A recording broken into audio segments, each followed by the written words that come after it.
But he's been playing Donkey Kong today. Yeah, and you're like, wild. I can play any character in the whole cast. Let's just go with DK for the Arcadian.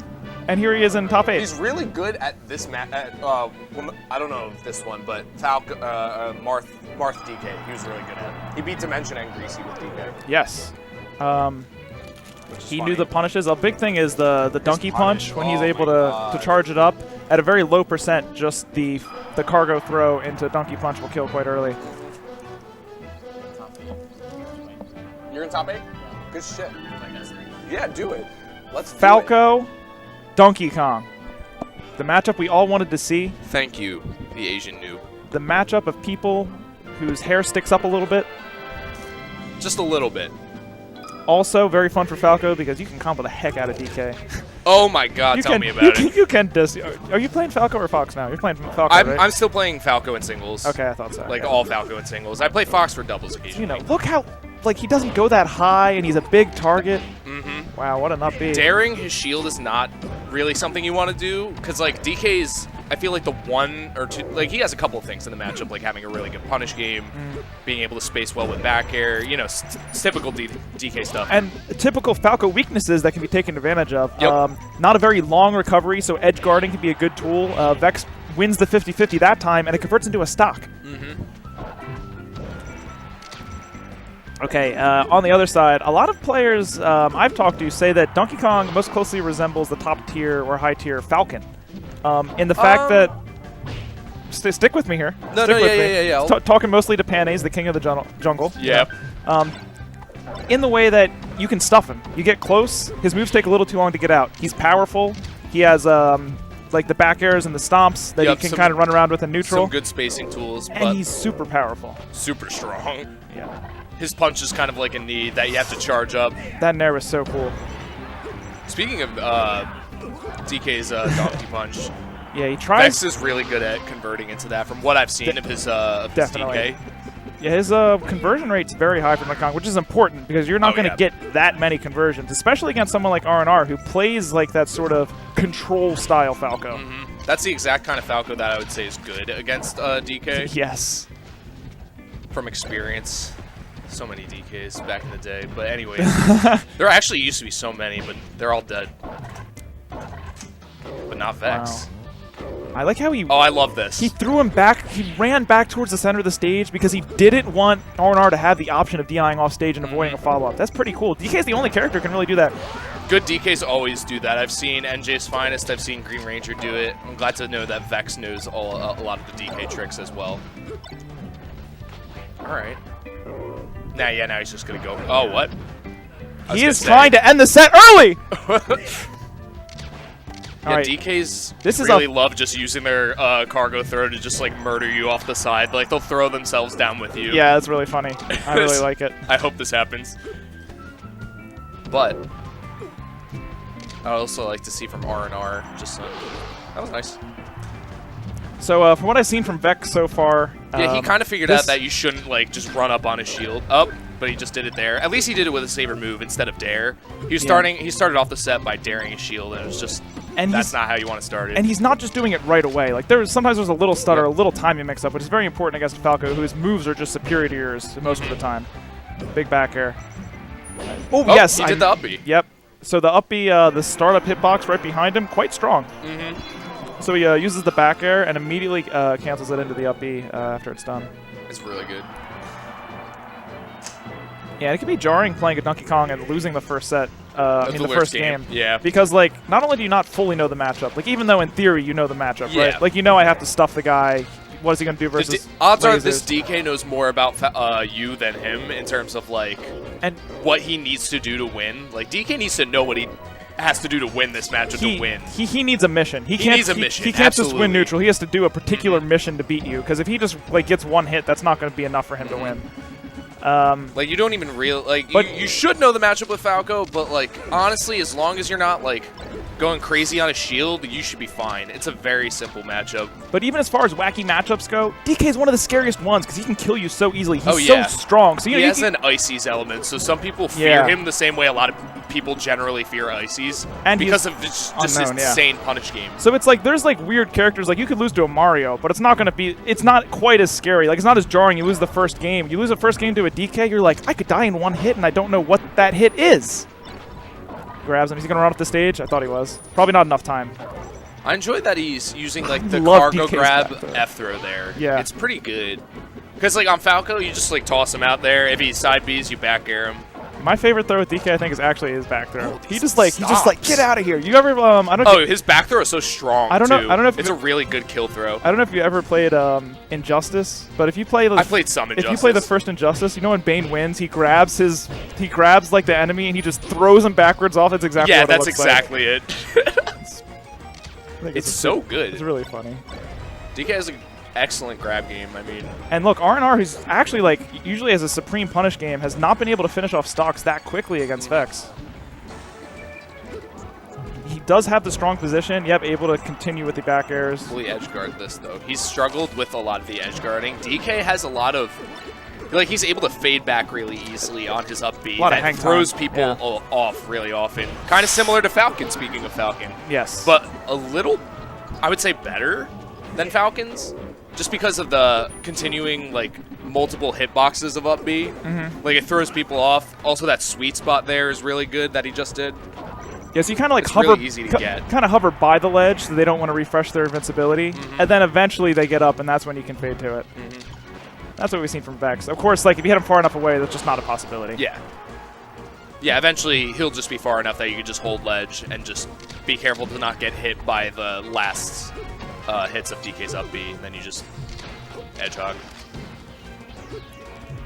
Okay, I like that R&R is playing it a little slow. He did a little feint where he jumped to the top platform instead of coming immediately down, because he would have got shield grabbed. Oh, yeah. He just would have. That's exactly the type of thing Vex is looking for. Okay.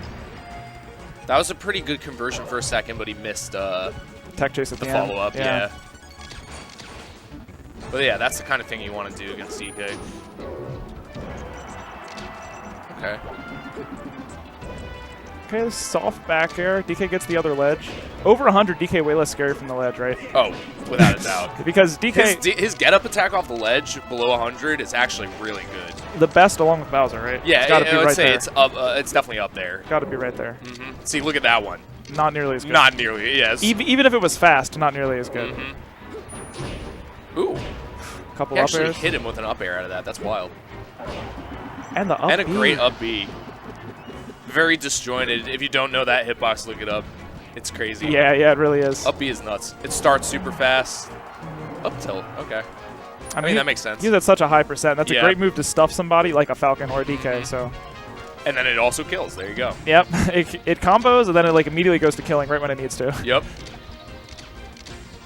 Although there's like a decent range probably from like 130 to like 180 where it just doesn't kill and it doesn't combo. That range doesn't come up that much, right? No. I mean, you're Falco versus DK. He has no shield. Just laser him a lot. And be careful to not do that. Don't dare his shield too often. Yeah, you can and also never underestimate his up B. He can retreat with that on the ground really far. So be careful of that if you're ever playing a DK. Yeah, sometimes like it's enough that they have to give up the entire stage. Like you don't have to hit him too. If you can't, don't try. Not worth. Absolutely not. Not worth. Don't challenge DK where he's good. Is he coming back? Big punish! Oh, I thought. Oh my God! If it's phantasmed. I am a big fan of DK combos that end in fair.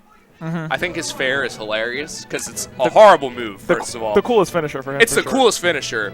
But the startup, I don't even know how many frames it is, but the startup on fair is so slow. It's preposterously slow. And I mean, it's a very strong move, but honestly, for how much startup it has, it should probably be stronger. Yeah, and it absolutely. Should have it should have a spike hitbox at the bottom.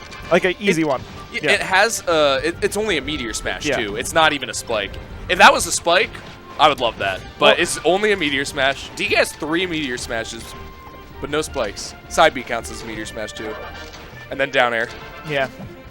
What a silly character. Side B is super cool. That might actually be my favorite move. It's so funny. I think it could be. I think it has some uses in teams, some niche uses. No. That's a shame. Yeah, he comboed DK to 125% and jumped off the stage. Yep, and killed himself at 0. That's a shame. But also, it's Falco DK. It should be 3 to 4 stocks, probably. But, I mean, this set in general has been pretty close, so... We haven't been mentioning the stage picks too much because we're better commentators than that. But this stage is so polarizing in the way that DK has some amazing follow-ups on Falco that I think it's worth mentioning. So we'll look out for that if DK can get a grab. And we know R&R is going to be looking out to stop himself from getting grabbed. Fortunately for R&R, this is also a strong suit for Falco on the stage. So even though DK is buffed by his like easy 0 to death combos, Falco can kind of like also do the same. And controlling the stage is really easy because you can just... Yeah, look, he had to double jump to get close to him. That's not an approach. Yeah. That's just throwing yourself at your opponent. Yep. That's treating yourself like pasta and seeing if you're done. What is DK going to do? Power shield with his... he's just getting shield poked by lasers at the time, you know? Yeah. Like, so he has to jump over them or weave through them, but then his big body gets in the way. So it's just super hard for him to... Honestly, the best thing for him to do but here he comes with the punish. Is just take it and run. Yeah, and this is where... DK shines, yep. Okay, ends at the back air. Oh, he went for the F-tilt. Probably some good smash DI from R&R to force a back air rather than an up air into a forward air, because that would be a much more powerful ender. And there is another up B kill from Vex. He's gotten a few of these in the latter part of the set. A few up Bs out of shield that were able to kill R&R. He claps him! Wow, I thought that was going to kill for a second, but then nope. Pretty close, though. If he got that again, it would kill. Yeah. What's Vex going to go for? He's a DK right now, so DKs always try to style at the end. Even if they only have one stock, even if it's their worst matchup, still going to try. Cool little tech choice from DK. Along with Sheik, he's one of the characters that can do the like neutral B turnaround and then use his back air, because his back air is way better than what he has in the front. So yes. Oh, interesting. Oh, he went for the F smash there. Maybe at lower percents. Yeah, that's definitely a thing. Yeah, cargo throw forward air. So. Yep. Forward air may be slow, but cargo throw is really good. And at higher percents, that will connect. I think on the DI back, that might be the only... I was talking about this with NJs once. I think it might only be on the DI back. Quick shout out to Carl. Best dressed man in Melee, question mark? One of them? He's definitely one of them. Absolutely. Like, the more I think about it, I'm like, yeah, you're right. The man's been well-dressed since the day I met him. So there's a couple people, like, I have to wear business casual to work on occasion, right? And I was like, all right, if Carl would be proud of what I'm wearing, I'm doing it right. I'm not doing it right yet, but I'm working on it. For you, Carl. No, it's for you. Absolutely. I have some shirts that are just inspired by David and Carl. I love David's, like some of his button downs are amazing. Anyways, Falco DK. But, yeah, and you can see... here's Min in the chat just talking smack on the fashion sense comes from age. You can see R&R's like game plan on a big stage like Pokemon Stadium is he's kind of holding to the center, forcing DK to do those ugly approaches, and then giving just a little bit of empty space so he has a favorable mix-up. I like his use of Nair. I thought that was going to be a down tilt. I think he fell off. I feel like you don't see DK's Nair a lot because that hitbox is horrible. And, like, inside of him. Yeah, it's like you're more often than not, you're just going to get hit while you're Nairing, and you're not going to trade. It's a super horrible move for that. It's really only useful for the end of combos when they're inside you and the back air won't There hit. he goes, approaching with Nair. This man's got balls. Maybe...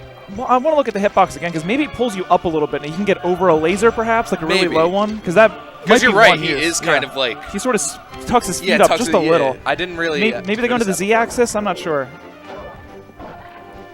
There's a little interaction. Yeah, keeping him away from the platform. That's good. That's how you want to cargo up throw at these early percents. And he's on the plat now. Ooh. The donkey punch! Oh, my God. We're not going to round 5. This man wants to KO him early. Yeah, he had a sizable lead. I mean, this is a pretty sizable lead for DK Falco. But again, like, Falco can just at any moment start smacking the crap out of you because you're DK. Oh, and you know what? He got, like, kind of stuck in shine. Yeah. R&R, like, usually really clean play has been a little tight. Yeah, I want to say the whole set it's kind of been that way. Yeah. Like, it feels like he just, like, can't get the punishes. But, I mean, he might not be familiar with the matchup, so he might just be, like, not able to get his footing in a way he would against a character he's very comfortable against. Like we've seen before, he's been playing pretty standard, we'll say, characters. Yeah. But DK is definitely not that kind of guy. No. I feel like there's some players who, I mean, they shine in the matchups they know, but once you like throw a character they're not familiar with, then I think their weaknesses start to like show a little more. I mean, I guess you can say he's the leader of the bunch, but Arnar does not know him well. No, he does not. And it looks like he's finally back, and he's going to kick some tail. Not with this coconut gun. That's not. That's not in this game. I was like, I cannot make any more of that song work. Yep. That would actually make sense. Imagine if DK had his coconut gun. I think Imagine DK with like lasers. that we don't need that. That'd be like a fusion between I think missiles and like lasers. Yeah. It'd be really good. You know what's a shame is that right now I'm seeing something from Arnar I'm really liking, but unfortunately it's his last stock and he just lost it. Yep. Arnar at the very end started running up close-ish to DK, just outside the back air range perhaps, just where it was fine, and then he would like shoot a laser or he'd do a quick dash dance back or go, and he's starting to mix in like he would get himself in the close position and put like some aggression, some like passive aggression onto DK, and I think that's really strong for Falco in a control play style. Because making him come to approach you is really good, and you know, like a dash back laser That's exactly is amazing. what you need because Yeah. But DK's defensive options, like his get-up attacks, his out-of-shield stuff, that's all his strong suits. So if you're approaching him, you're kind of giving him an advantage. Yeah. Approaching him repeatedly, I should say, like just over and over again. You shouldn't do that. But like, And that's good positioning right outside of, you know, where he wants to be.